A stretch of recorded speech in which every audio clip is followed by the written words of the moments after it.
AHHctober's greetings. I'm your host, Dr. Wolfula, and when I'm not waking up from a 10-year coma like it was a 2-hour nap, I'm here at the Wolfula reviewing movies. Welcome to the fourth and almost final review of October 2020. Just one more review left, but for this review, I'm revisiting Halloween 4, The Return of Michael Myers, released in 1988. I think you get an idea of what this movie is about after Halloween 3. Season of the Witch was a fine movie, and it was a valiant effort to change the series' course, but it was poorly marketed, and in an era of Jason and then Freddy, there was a demand for a horror icon like Michael Myers, which Halloween 3 just didn't have. It did have Tom Atkins, though. Series producer Mustafa Akkad wanted to move forward with the Halloween franchise after it remained dormant for 6 years, and he signed John Carpenter on as director of Halloween 4, with Deborah Hill as producer and Dennis Etchison as the screenwriter. Now, Etchison wrote the Halloween 2 and 3 novelizations, so he had experience with the franchise. Etchison's script for the fourth film would have been about the trauma of Michael Myers continuing to haunt Haddonfield, with the attempt to suppress the Shape's memory only leading to the Shape returning in a more psychological way than supernatural.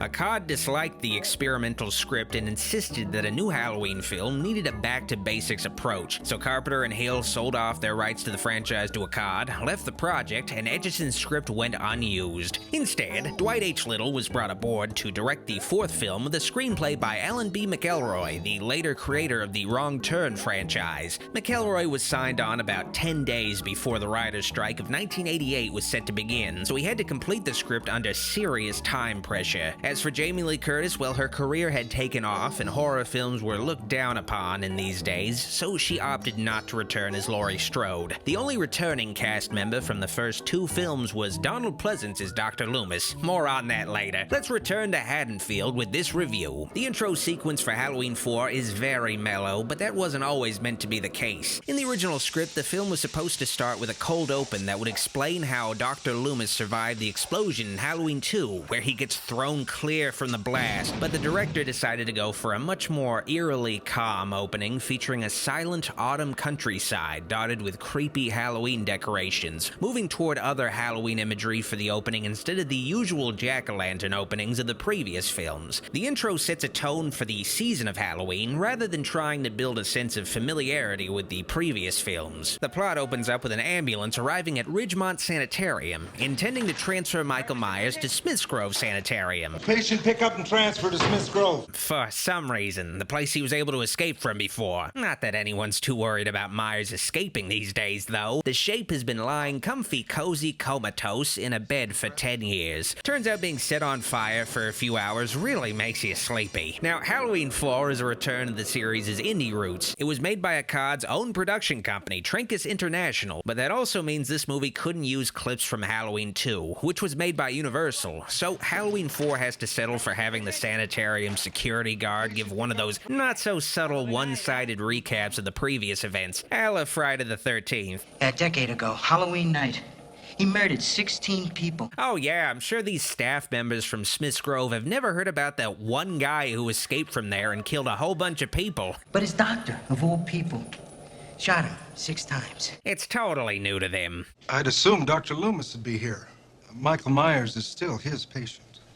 If Loomis read memos, he'd be here. Dr. Loomis is obsessed with Michael, but not enough to read memos. He's got a life outside of work, you know. Even when he's being pushed in a hospital bed with a catheter inserted in him, Michael Myers still gets his cool theme music. Of course, Michael would have kept taking his 10-year nap because he's not the babysitter killer anymore. He's the Myers family killer, the guy who kills his family members, and the attendant in the ambulance, well, mentions that Michael's got a niece somewhere, which of course pisses him off. Did Hoffman say anything about living relatives? A niece living in his hometown. Michael might kill his family members, but every uncle has a right to meet their niece within a week of her birth. It makes you just want to drive your thumb into the nearest man's brain. It makes you so angry.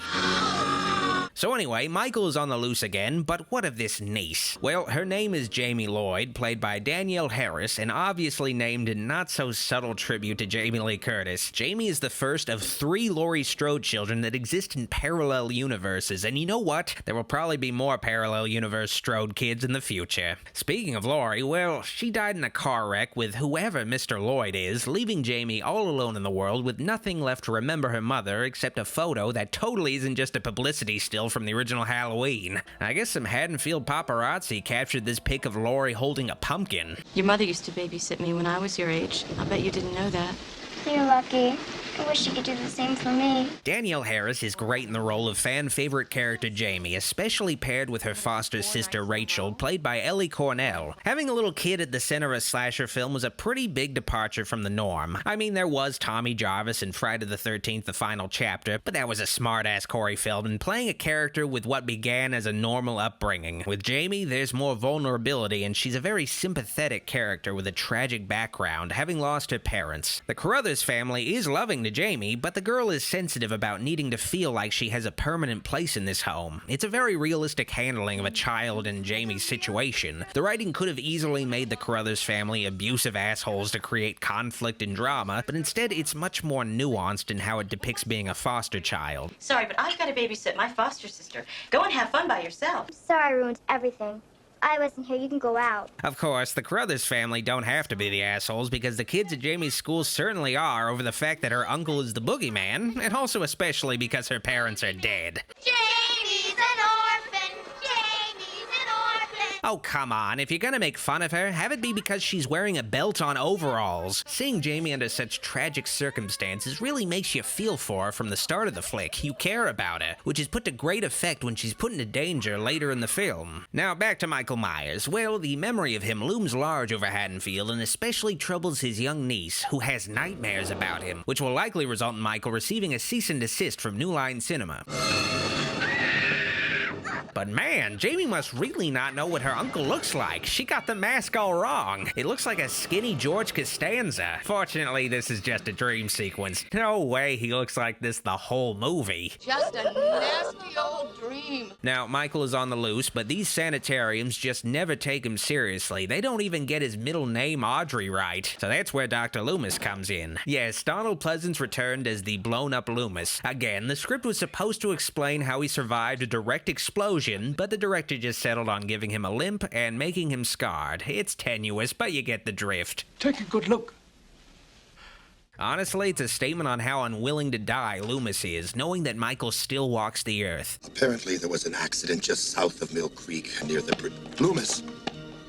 Loomis! Michael, without an adversary relentlessly pursuing him, just isn't very interesting. Pleasance took the Loomis character with him to the grave. As long as they were bringing back Michael, he just kept coming back despite his advancing age, and you gotta respect him for it. Pleasance plays Loomis as far more world-weary in 4 after a long decade, but still manically driven. If you don't find him in 4 hours, I'm sure I will. There's a lot of focus in the film on Loomis in the early stages, but he kinda unfortunately disappears for long stretches of the film's later half. What Loomis does get in the movie is pretty gold though, probably some of his best moments in the series. A mummified Michael arrives at a service station to, of course, grab his favorite fashion choice of a jumpsuit. Hey, they're breathy and not too showy, but how does Michael get the bloodstains out after impaling this mechanic? There might be a laundromat on the way to Haddonfield where he can do a cycle. The highlight of the gas station scene, though, is a rare moment between Loomis and Michael. One of the few where the doctor doesn't just immediately shoot his patient on sight. You get the sense that Loomis wishes he didn't have to kill Michael. You want another victim, take me. Like he somewhat cares about Michael, or Loomis feels some regret that he was never actually able to cure this killer after 25 years. But leave those people in peace. Sometimes, though, the only thing to cure someone with is bullets. God damn you. The Shape escapes, of course. I think Michael Bay subbed in as director of this scene. Holy shit. But we all know Loomis and Michael are explosion-proof at this point. Loomis, having gone through like the 3rd car given to him by a mental institution, is forced to hitchhike, but luckily these very exuberant teens arrive to aid him. Okay, Loomis played himself by standing in front of that pile of sand. Fortunately, the furthest thing from a teenager shows up to pick up Loomis's sand-covered ass. Reverend Jackson B. Sayer of Dumont County. Oh, I miss the days when you would only slightly hesitate shaking somebody's sneezed-on hand. They were simpler times. Now, this scene with the eccentric Reverend Jackson P. Sayer feels like one of those weird random characters that spring up in a Stephen King story, and he might seem superfluous. He has no bearing on the plot, and you could easily cut him out, but his character carries a thematic importance. You're hunting it, ain't you? Yeah, you're hunting it all right. Loomis and Sayer bond over a shared pursuit of evil. There's evil throughout the world, and Sayer states plainly that evil can't be totally extinguished. It will always reemerge in some other form throughout eternity. You can't kill damnation, mister. It don't die like a man dies. Placing the relationship between Michael and Loomis on a more mythic scale. Well, Michael returns to Haddonfield and coincidentally arrives at the same drugstore where Jamie is trying on Halloween costumes. Hardware stores are so 1970s. Jamie happens to have her eyes on a clown costume herself, and I guess the edibles kick in when she looks in the mirror. What the? Michael, why are you going with that piece of shit mask? It makes you look like a nerdy accountant.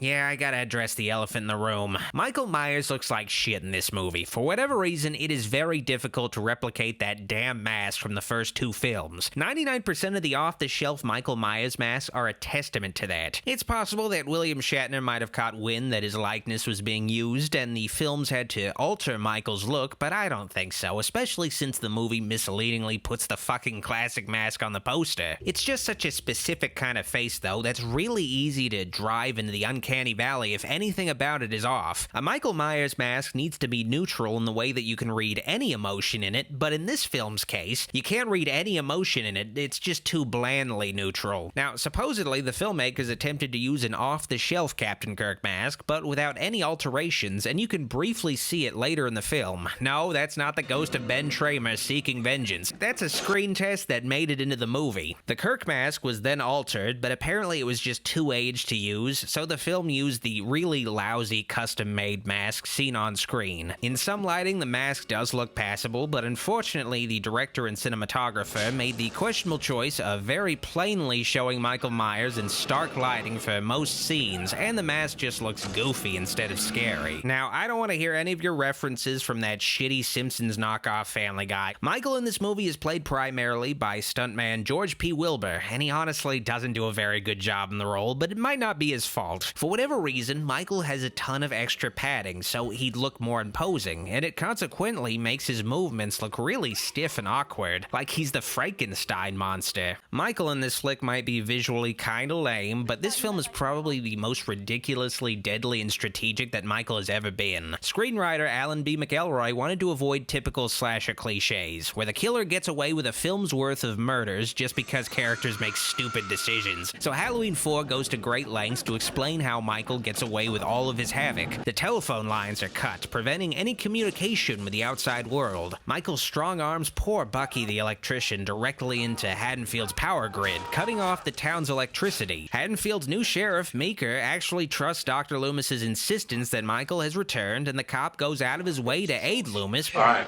it is true. The hell can we do to avoid a repeat of 10 years ago? But off camera, Michael wipes out almost the entire Haddonfield police force. How can a man do this, Loomis? Tell me. All of this subsequently sends the town of Haddonfield into a frenzy, which results in a posse of rednecks forming an impromptu alcohol-fueled militia in order to take down the Shape, supposedly tracking Michael down to a rustling bush in the park. Now wait a minute, that's Ted Hollister's bush, where he goes to think. Hold your fire, you drunken fools! Oh, dear God, no. Haddonfield hasn't witnessed a tragedy like this in 10 years. Shit, Earl. It's Ted Hollister. I'm going to try to stay strong for Ben and Ted. Halloween 4 is certainly an action-packed sequel. There's never a dull moment. Okay, that's not totally true. The film features a teen opera-esque subplot where there's drama between Rachel and her boyfriend Brady over her having to babysit Jamie on short notice. We found out this morning. Well, why didn't you tell me before? I mean, it's 5 o'clock now, Rachel. This results in Brady, that cad, fucking the sheriff's totally stacked daughter. What are they feeding the girls in Haddonfield? Jesus Christ. The drama comes to a head when Rachel and Jamie become confined in the sheriff's fortified home, where Brady almost became a man. Have some coffee. Of course, the love triangle gets straightened out when Michael impales the sheriff's daughter with a fucking shotgun. I honestly love this kill. It's goofy, but it's a fun statement about how, even when he has a gun, Michael Myers will still stab you. Michael does carry a knife in this movie toward the end, but it's mostly just for show because Michael doesn't use it much. His kills are far more based around brute force in this movie, effortlessly crushing Brady's skull during the Meeker house siege and ripping off a dude's head like it's the top of a muffin. The movie is filled with cool stuff, but it does kind of feel like they're trying to make up for how lame Michael looks by having him do all kinds of badass shit. Michael Myers in this movie is a bit like Urkel if you think about it. Before moving on to chatting about the finale for this sequel, I gotta comment on the film's cinematography and music. This is the first Halloween film without Dean Cundy's and John Carpenter's involvement, and it shows. And, sounds. The nighttime scenes do manage to capture the Cundy look with more eerie, gothic embellishments, but the daytime scenes really do make this flick look like a cheesy TV soap opera. Day scenes just look washed out thanks to the stark lighting. The bleak exterior photography doesn't hide the fact that this movie was shot in Salt Lake City instead of California to save some money. I guess it doesn't really matter since its location's pretending to be Illinois. Carpenter didn't score this film obviously, but Alan Howarth, his composing partner on the last two films, returned solo and, well, Howarth was always more on the technical side of the composing when he worked with Carpenter. The music in this film gets the job done and covers all the essential themes fine, but it doesn't really bring much new to the table. None of the new music really manages to stand out. Moving on to the finale, well, Michael chases Rachel and Jamie up to the basement, but there's still one thing they haven't tried to survive. Leave us alone! Okay, I don't think that worked, but it was worth giving a shot. On the roof, Rachel falls to what honestly probably should have been her death given how she dies later in the series, and Loomis takes Jamie off to the safety of the nearby school. Yes, nobody ever gets killed in an American public school. People do get thrown through doors, though. But Rachel comes to the rescue, and the two girls end up in the total safety of a few drunken rednecks who are responsible for the death of an innocent man earlier that night. None of these motherfuckers saw Cape Fear, though, as Michael emerges beneath their truck and Michael channels his inner Steven Seagal, really giving the director practice for one of his later movies. Rachel runs down the comically indifferent serial killer, driving him straight into a set from an old Universal horror film. Jamie and Michael manage to have a little moment that ends up getting read into way too much in the next two sequels. The sheriff and his vigilante death squad show up to cut the family reunion short, and these fellas shoot Michael a couple more times than 6 times, more like 50 times. Even Dr. Loomis would probably think this is overkill. There's even one motherfucker in the back that's lighting a stick of dynamite that he never actually throws in this movie, and Michael descends down a mine shaft, pretty thoroughly defeated. The survivors decide to throw a little victory bash at the Carruthers house, where Jamie's foster ma fixes Jamie one of those baths you really need to take when you witness your uncle gunned down by the police, but Mrs. Carruthers is attacked by a masked assailant. To Loomis's great horror, Jamie follows in Michael's footsteps. As Reverend Sayer said, you can't kill damnation. Even when an evil is beaten, a new evil will always rise in its shadow. To me, this works as a very powerful conclusion to the Halloween series, at least Michael Myers' story, where it ends much the way it began, with an innocent child wearing a clown costume stabbing a family member on a Halloween night. Halloween 4, The Return of Michael Myers, does just what it set out to do. It brought the shape back after a half-decade of silence. Well, more silence than usual, and despite the obvious flaw in how Michael looks, everything else about the flick works too well for me to dismiss it based on a dumb-looking mask. Halloween 4 is a really solid slasher sequel that came out when horror films were beginning to fade in popularity during the late 80s, and really stands out as an example of how a slasher sequel should be done. I give Halloween 4 a Bucky out of Ted Hollister. You're a pilgrim, all right. I saw it as clear as breasts in blue suede shoes. If you liked this video, like it, and if you loved it, journey further into the Wolfula by clicking the subscribe and bell buttons to find out when all of my latest videos and streams go live. This video was brought to you by my kind supporters on Patreon, whose names are scrolling by. Support the channel today on Patreon and get access to bonus movie and TV commentaries, audiobooks, comic readings, film live streams, and credits at the end of videos. Finally, I'd like to give a very special thanks to my true Wolfula supporters on Patreon and my YouTube channel memberships for their pledges. Their support is greatly appreciated and helps the channel and my dark influence continue to grow. Thank you all once more from the bottom of my evil heart for your help. Alrighty, Dr. Wolfula signing out. See you all next time at the Wolfula.